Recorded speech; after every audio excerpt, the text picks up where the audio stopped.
जीवन में कभी भी किसी पर भी आंख बंद करके विश्वास नहीं करना चाहिए। आजकल वो समय नहीं है। ऐसा भी नहीं है कि सारे ही धोखा देते हैं या विश्वास करना ही नहीं चाहिए, ऐसा नहीं।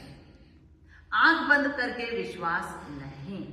तो परम जी ने हमें बुद्धि दी है, उस बुद्धि का हमें प्रयोग करना है। किस पर कितना विश्वास करना है, कब करना है, कब नहीं करना और कब सिर्फ परम जी पर छोड़ देना है।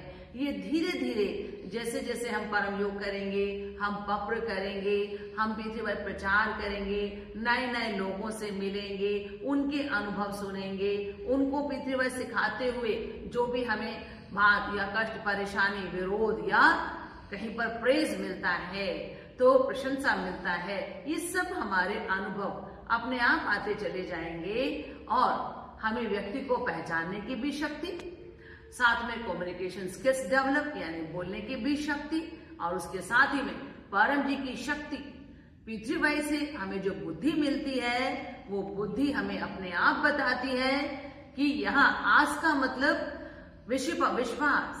तो मान लीजिए कोई बार बार धोखा दे रहा है और हम फिर भी उस पर झूठी आस उम्मीद लगा करके बैठे हैं कि वो हमारा काम इस बार कर देगा, तो ये गलत आस है, ये गलत उम्मीद है। ये क्या देगा? हमें दुख देगा।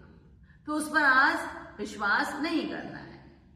लेकिन जो छोटी सी भी बात में आप, छोटी सी बात अर्थात केवल वो आपकी बात सुन भी लेते हैं और आपको सही गाइडेंस दे देते हैं, सही उपाय दे देते हैं, या आप चलो उपाय ना भी दे पाए, आपकी बात सुन करके, आपके दुख को सुन करके कोई छोटा सा अनुभव बता देते हैं, या आपने बात कही वो आगे किसी को नहीं बोलते हैं, तो भी इसका अर्थ उस व्यक्ति पर विश्वास किया जा सकता है।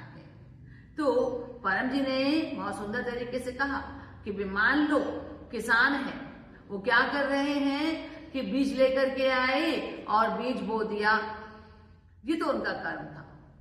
लेकिन अब यदि उन्हें खाद पानी और ठीक से उसकी देखभाल नहीं करेंगे जो उनकी जिम्मेदारी थी, तो ये गलत हो जाएगा। अब बीज भी नहीं डाला, खाद पानी भी ठीक से नहीं दिया, उम्मीद करके बैठ गए कि फसल अच्छी होगी, तो कैसे होगा? विद्यार्थी जप रहा है, चाहे भगवान को, जिसको भी, और चाहे परम जी को भी, मेहनत नहीं करेगा और फिर कहे कि मैं तो पास हो जाऊंगा अच्छे नंबरों से, ये होगा ही नहीं, तो ये गलत उम्मीद है, ये गलत झूठ है।